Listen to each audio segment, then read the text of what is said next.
Selokan dalam jajaran mangrove dan nipah.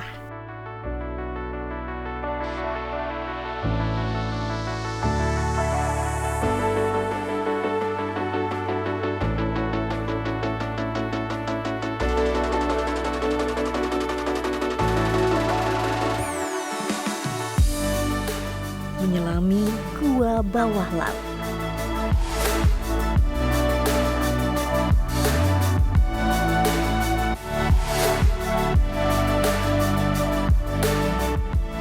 Bersenda gurau bersama keramahan desa wisata.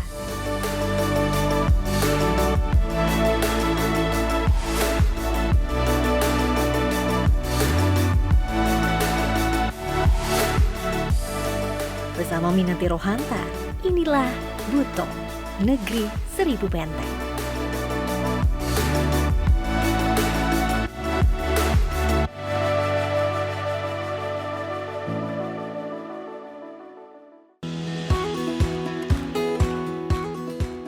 Kabupaten Buton, Sulawesi Tenggara tak hanya dikenal sebagai penghasil aspal saja. Daya tarik wisatanya pun tak kalah memukau. Dimulai dari sejarah. Pulau ini memiliki benteng keraton Buton dari masa Kesultanan terdahulu. Dari titik saya berada ini, travelers akan merasakan pesona matahari terbit yang menghangatkan. Serta dapat melihat pemandangan kota hingga selat pulau antara Buton dengan Muna. Dengan luas 23,3 hektar, inilah benteng terluas di dunia dan mendapatkan penghargaan di Indonesia ataupun di dunia pada tahun 2006. Benteng ini terbuat dari batu kapur loh, travelers. Berada di kota Bau-Bau, benteng ini memiliki tinggi 2 hingga 8 meter dengan 12 pintu gerbang dan 16 emplasemen meriam. Tak jauh dari gerbang utama, saya bertemu dengan pemandu wisata untuk mengetahui sejarah lebih dalam lagi. Halo Mbak. Halo Ibu. Oh, dari mana ini? Saya dari Jakarta. Ini lagi lihat-lihat benteng keraton ini. Oh iya, kami sini kalau belum pernah pegang satu situs namanya Batu Wolio, dia belum dianggap sah sampai Tanah Buton. Oh, berarti saya harus pegang dulu. Iya dong. Oke, di mana lokasinya Ibu? Boleh di sebelah sana. atasnya. Kita jalan ke depan ya. Boleh. Oke.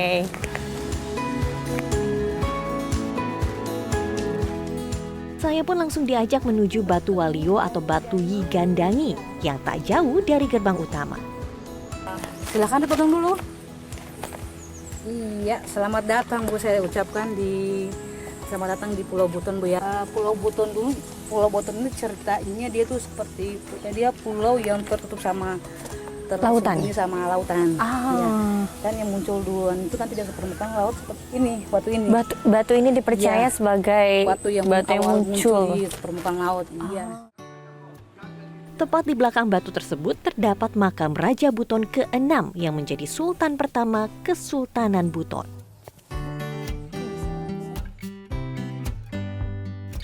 Berarti sebenarnya sosok Sultan Murhum ini dikenal karena apa? Perannya sebagai apa gitu? Apakah ada kebijakan yang dibuat sehingga menjadi sosok yang dikenal gitu dari berbagai daerah di Sulawesi Tenggara ini? Iya, karena beliau berjasa. Pertama jasa dalam penyebaran Islam tadi. Kedua beliau yang kebanyakan mendamaikan pertikaian-pertikaian. Selalu yang beliau yang perdamaian lah ya, sosok perdamaian.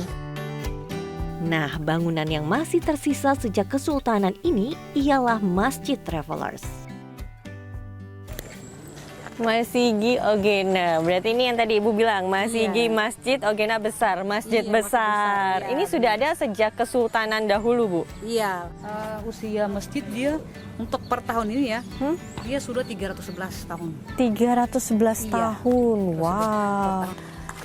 Kalau kita lihat struktur bangunannya, ini sama dengan struktur mulai dari bangunan dari tiangnya, dari jendelanya, semua sama dengan jumlah struktur tubuh manusia. Oh, jumlahnya? Ya, benar. Apa aja tuh? Dari tiangnya sama-sama dengan jari. Tulang, enggak, maksudnya tulangnya ya. Tulang ini tulang badan manusia 300 tulang manusia. Iya. Kalau jendelanya dia berjumlah 12. Karena mengikuti apa 12, organ tubuh? Filosofnya 12 lubang yang ada pada diri manusia. Iya. Sama juga dengan jumlah pintu gerbang yang ada di benteng. Ah iya Iya. betul. Tadi saya sempat ke benteng. Iya, Itu ada 12 pintu. Iya, dia sama juga dengan yang tadi filosofi yang ada pada diri kita. Oke.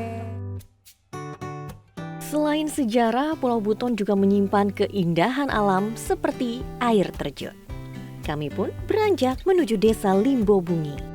Petra, ini kan kita kayak di pinggir jalan mau Ya. masuk ke hutan, terus ada tulisannya air terjun Kogauna. Ini Ya. kita mau ke sini sekarang. Ya, kita mau ke sini. Di sini ada 15 air terjun sesuai dengan jarak. Tapi Kogauna ini masuk area zona hijau, jadi bagus, aman buat orang yang berkunjung. Dari pinggir jalan menuju sana berapa Itu sekitar jaraknya? 5-6 menit saja. Untuk mencapai air terjun Kogauna, kami harus trekking sekitar 150 meter memasuki hutan. Kami pun melewati aliran air terjun. Namun saat ini debit air sangat kecil sehingga aliran sangat sedikit. Fokus utamanya Kogauna ada sekitar Sana, ada sekitar 80 meter atau 100 meter dari titik itu sini. tingkat pertama atau tingkat kedua sebenarnya? Yang kedua. Kembali berjalan, saya ternyata harus melewati pipa dengan ukuran yang sangat besar nih travelers. Lokasi sumber mata air Hah? menuju ke Kota Bobau. Oh, buat ke kota Ya. malah. Ngambilnya dari sini. Hmm. Tak lama, kami pun sudah melihat aliran air terjun. Kogauna ini memiliki 7 tingkat air terjun. Kalau musim hujan itu semua Air penuh air, ya, Ah. penuh full, dan air itu mengalir deras. Air terjun ini memiliki kolam yang cukup besar bagi wisatawan untuk berenang ataupun sekedar berendam. Kedalamannya mulai dari 1 meter hingga 3 meter. Sedangkan arus air tergantung terhadap debit air saat itu. Kemarau. Paling bagus di bulan apa, Bet? Kalau misalnya Ya, ini- wisatawan mau kesini? Kalau Januari hujan keras, tapi belum aman karena masih keras, Bahaya ya, ya, katanya ya. keras, dan airnya warna coklat. Nanti bulan-bulan April sampai bulan September bagus. Bagi wisatawan yang ingin ke lokasi ini, diharapkan untuk tetap menjaga keasrian dan kebersihan ya.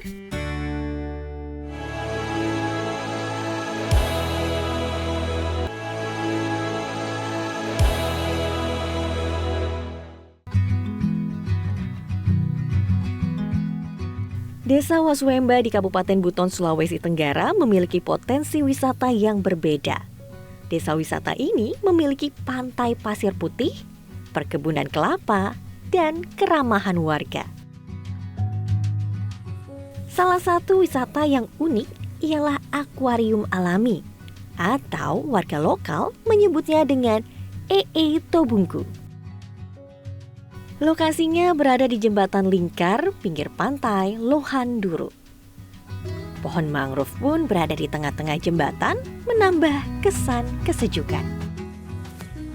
Wah, jadi inilah akuarium terbuka yang ada di Desa Waswemba, Kabupaten Buton. Tapi saat ini airnya sedang surut. Terlihat dari karang laut atau kars yang tinggi, runcing, terlihat tajam juga. Kalau misalnya airnya pasang, pasti persis banget kali ya, kayak akuarium. Tadi pun aku sempat lihat kayak ada penyu. Bener gak ya? Berarti banyak dong biota lautnya di sini.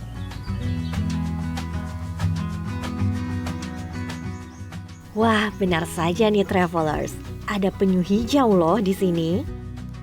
Selain itu, di akuarium alami ini juga terdapat ikan purba yang sudah terus-menerus berkembang biak selama ratusan tahun. Warga lokal mengkeramatkan ikan tersebut agar tidak ditangkap dan tidak dikonsumsi. Dari akuarium alami ini, saya pun melanjutkan perjalanan ke perumahan warga. Saya melihat sekumpulan warga sedang memasak nih di depan rumah. Cabe.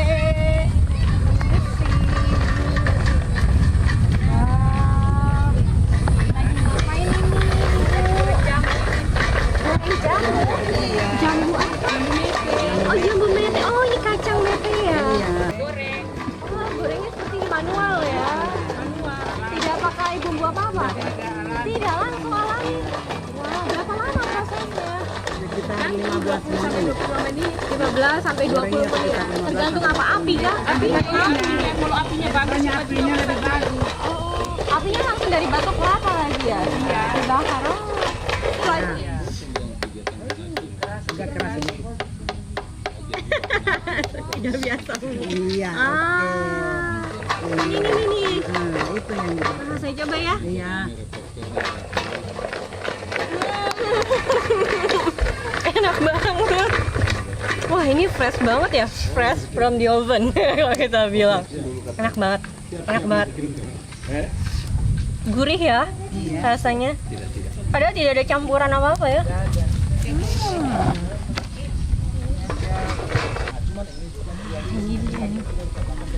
Saya coba ya Ibu ya.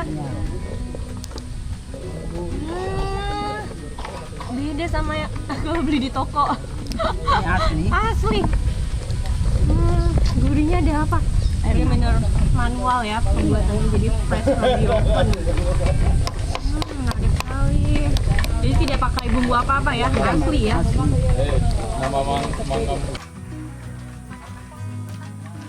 Kabupaten Buton merupakan salah satu daerah penghasil kacang mete di Indonesia. Maka cemilan mete ini memang jadi idola para wisatawan jika berkunjung ke Sulawesi Tenggara. Kembali berjalan di sekitaran desa Wasuwemba. Saya akan mengunjungi sebuah rumah dengan penenun songket yang sudah turun-temurun.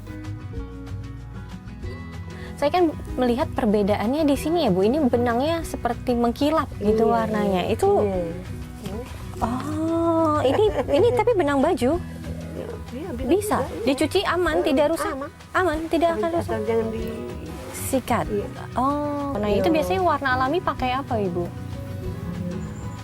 Pakai pohon atau pakai buah? Pohon nangka. mahoni. Mahoni. Ya, mahoni itu kan jadi coklat. Ada yang coklat, ada yang merah. Ya. Kalau pohon nangka itu jadi warna apa Ibu? Kuning. Itu kuning. Ya, ada kuning. Bisa seperti ini ya, warna kuningnya ya. Ini pesannya orang ini. Ini semua yang digantung juga pesanan orang. Dari Ternate. Dari Ternate. Dari mana saja Bu kalau luar Sulawesi selain Ternate? Ternate, di Ambon, Kendari. Oh, banyak berarti ya, tidak hanya dari Buton, dari bau-bau saja. Ibu Waosi membutuhkan waktu 4-6 hari untuk menenun kain dengan panjang 4 meter. Semuanya tergantung pada motif. Motif kain kotak-kotak biasanya diperuntukkan bagi pria, sedangkan bergaris panjang untuk wanita. Sore hari, Desa Wasuwemba membagikan suasana kekeluargaan. Banyak ruang terbuka bagi warga untuk bersenda gurau. Anak-anak pun dapat tertawa, berbagi keceriaan dengan bermain bersama secara bebas. Wah, ada anak-anak yang lagi main permainan tradisional. Seru banget, aku mau coba samperin mereka. Hai adik-adik semuanya. Wah, lagi pada main apa di sini?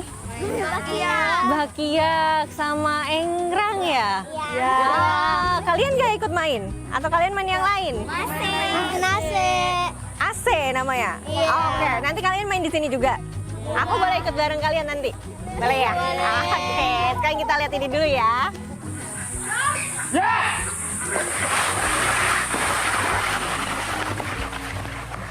Permainan tradisional ini banyak manfaatnya loh travelers, seperti bakiak yang melatih kekompakan, keseimbangan, kerjasama, dan kelincahan. Sedangkan egrang melatih motorik agar menyeimbangkan tubuh dengan fokus. Sedangkan bagi kami anak-anak perempuan akan bermain galasin. Ada 2 tim dalam permainan ini, yaitu penjaga dan penyerang. Anak-anak akan dilatih strategi, kecepatan, kekompakan, konsentrasi, serta kepemimpinan. Itulah potret desa wisata Wasuwemba yang membagikan keramahan dari orang tua hingga anak-anak.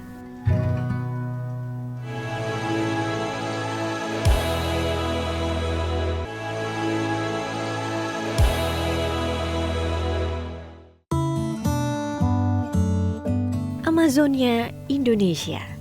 Muara sungai, kelokan demi kelokan dalam jajaran mangrove dan nipah. Inilah Muara Lakologu di Desa Limbo Bungi. Saya pun ingin mencoba menyusuri muara tersebut dengan menggunakan perahu nelayan setempat atau kapal ketinting. Penyusuran diawali dari dermaga kecil di bibir sungai. Muara ini cukup besar loh travelers, karena sebagai titik pertemuan dari 3 sungai, yaitu Kantalai, Liabuku, dan Lakalogu. Selama penyusuran, saya berada di tengah-tengah rindangnya mangrove dan nipah yang luasnya sekitar 55.000 hektar. Ini biasanya perjalanan dengan perahu ini berapa lama Pak untuk mengitari nipah-nipah ini semua? Kurang lebih 1 jam lah Mbak. Dari 1 jam? Ya, dari ini tadi tuh, dari tempat naik pertama tadi itu. Dermaganya ya Pak. Kalau di zaman dulu ini Mbak, kayak gini ini luas, karena kan dulu kan ini kan sumber pencariannya juga orang-orang dulu. Atap nipah kan, Iya, tapi iya, pas iya. semenjak sudah banyak atap seng ini, sudah jarang orang pakai begini, sudah jarang yang datang petik inian, potong ini nipahnya, iya. Travelers juga dapat bertemu beberapa satwa liar loh di sini. Contohnya seperti burung, dan terkadang bisa juga melihat buaya yang sedang berjemur. Namun kali ini saya tidak dapat melihatnya nih travelers. Tak hanya itu saja, travelers pun dapat bertemu dengan warga setempat yang mencari kepiting di balik tanaman mangrove dan nipah. Pulau Buton menjadi surga bagi penyelam gua bawah laut. Bisa dibilang, di Butonlah satu-satunya titik lokasi gua penyelaman di Indonesia dengan jumlah yang banyak. Dari hasil pemetaan penyelaman gua yang tergabung dalam Rock and Roll Divers Buton, komunitas ini telah menyelam di 40 titik. Saya pun ingin mencoba pengalaman baru tersebut. Bersama Bang Sudiar, saya diajak ke Gua Moko. Gua Moko tipikal guanya ini dia patahan. Di patahan. Dia ada rekahan batu yang awalnya dulu ada di dalam tanah, belum runtuh. Lama kelamaan ada sesuatu itu mungkin gempa atau apa runtuh.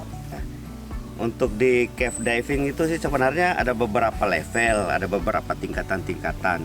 Nah, level paling bawah itu paling awal itu adalah level penyelam gua di mana masih ada cahaya matahari masih nampak di kita bisa lihat ya. Nah, untuk equipmentnya di cavern area atau penyelam di level awal itu bisa pakai backmount. Di gua kalau kita diving sih ya minimal harus pakai helm atau pakai hoodie untuk mengamankan kepala. Senter itu kita gunakan hanya untuk melihat sesuatu atau senter ini menjadi alat komunikasi kita. Akses ke Gua Moko ini cukup dengan berjalan kaki saja. Mulut gua pun sudah terlihat. Persiapan kami lakukan di dalam air yang dangkal. Beberapa alat yang harus diperhatikan ialah penggunaan penutup kepala dan membawa senter. Bang Diar pun mengikatkan tali sebagai penanda jalur penyelaman. Kita sekarang mau coba penyelaman. Gak boleh kicking terlalu banyak karena partikelnya gampang naik ya, debunya. Jadi airnya gampang keruh nanti. Yap. Oke, Mohon let's go. arahan dan bantuannya ya Bang Diar. Oke. Saya di depan ya. Floating dulu sampai tengah situ baru kita turun. Kan kabuk.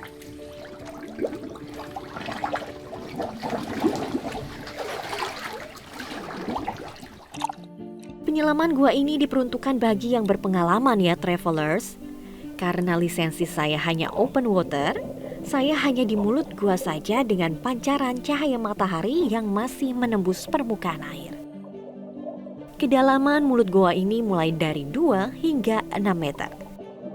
Pemandangan yang berbeda memang saya temukan. Ruang terasa lebih sempit. Tak ada biota laut yang saya jumpai di mulut gua ini.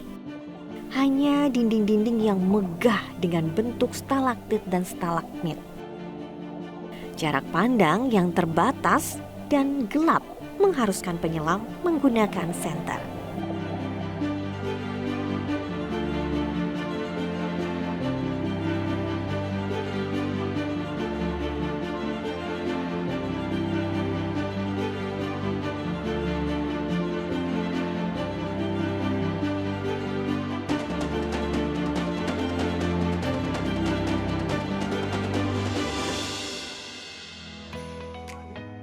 Selain untuk penyelaman, ternyata gua ini juga menjadi destinasi anak-anak warga setempat untuk sekedar berenang.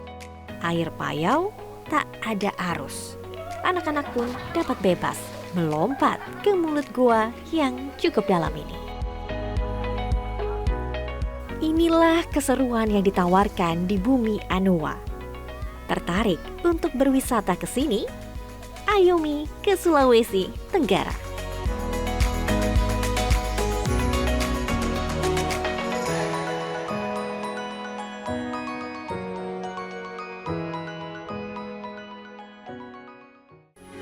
Metro TV.